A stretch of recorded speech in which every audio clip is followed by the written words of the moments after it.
Hello friends, welcome to my channel. আজকে আমি রান্না করব নিরামিষ পালং শাক। এইভাবে নিরামিষ পালং শাক বানিয়ে যে কোনো নিরামিষ দিনেও খেতে পারেন, আর গরম গরম ভাতের সাথে খেয়ে দেখবেন ভালো লাগে।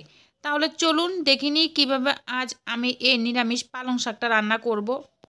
কড়াইয়েতে তেল গরম করে নিয়ে এর মধ্যে দিয়ে দিচ্ছি 8 থেকে 10টা ডালের বড়ি। বড়িগুলিকে গ্যাসের আঁচ কম রেখে নেড়ে চেড়ে ভেজে নিচ্ছি। ডালের বড়িগুলি 3 থেকে 4 মিনিট ভেজে নেওয়ার পর ডালের বড়িগুলি ভাজা হয়ে গেছে। ডালের বড়িগুলিকে নামিয়ে নিচ্ছি। ডালের বড়ি ভাজা তেলের মধ্যে দিয়ে দিচ্ছি কেটে রাখা বেগুন। এখানে আমি 2টা বেগুনকে টুকরো করে কেটে নিয়েছি। দিয়ে দিচ্ছি পরিমাণ মতো লবণ আর হলুদ। বেগুনগুলিকেও লবণ হলুদের সঙ্গে নেড়ে চেড়ে মিশিয়ে নিয়ে ভেজে নিচ্ছি।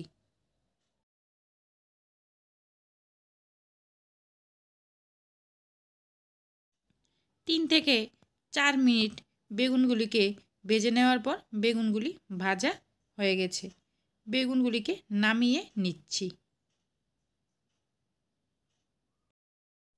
কড়াইতে দিয়ে দিচ্ছি 3 চামচের মতো সর্ষের তেল। তেল গরম করে নিয়ে এর মধ্যে দিয়ে দিচ্ছি ফুলকপি। এখানে আমি 10 থেকে 12টা ফুলকপি টুকরো নিয়েছি। দিয়ে দিচ্ছি লবণ, দিয়ে দিচ্ছি হলুদ।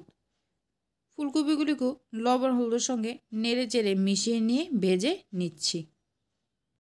ফুলকপিগুলিকেও 4 থেকে 5 মিনিট ভেজে নেওয়ার পর ফুলকপিগুলি ভাজা হয়ে গেছে। ফুলকপিগুলিকে নামিয়ে নিচ্ছি। আবারও কড়াইতে দিয়ে দিচ্ছি 3 চামচের মতো সর্ষের তেল। তেল গরম করে নিয়ে এর মধ্যে দিয়ে দিচ্ছি 2টা শুকনো লঙ্কা। দিয়ে দিচ্ছি 1/2 চামচ মেথি। মেথি আর শুকনো লঙ্কাটাকে কয়েক সেকেন্ড নেড়ে চেড়ে ভেজে নিচ্ছি। এগুলিকে কয়েক সেকেন্ড ভেজে নেওয়ার পর দিয়ে দিচ্ছি কেটে রাখা পালং শাক। এখানে আমি 500 গ্রাম পালং শাক নিয়েছি। আপনারা চাইলে বাড়িয়ে কমিয়ে নিতে পারেন। দিয়ে দিচ্ছি লবণ,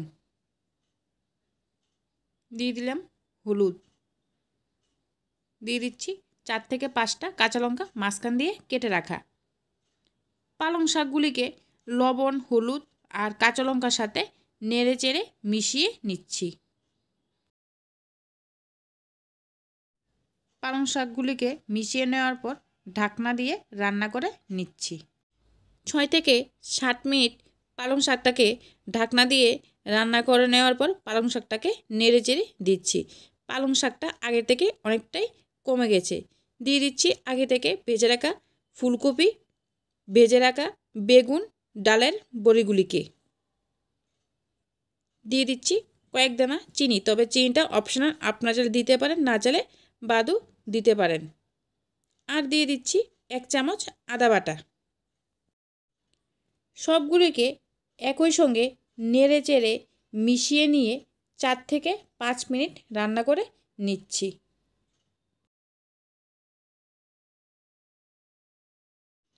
পালং শাকটাকে 4 থেকে 5 মিনিট রান্না করে নেওয়ার পর আমার এই নিরামিষ পালং শাক রান্না সম্পূর্ণ রেডি। আমার রান্না যদি আপনাদের ভালো লেগে থাকে তাহলে লাইক, শেয়ার, সাবস্ক্রাইব করবেন।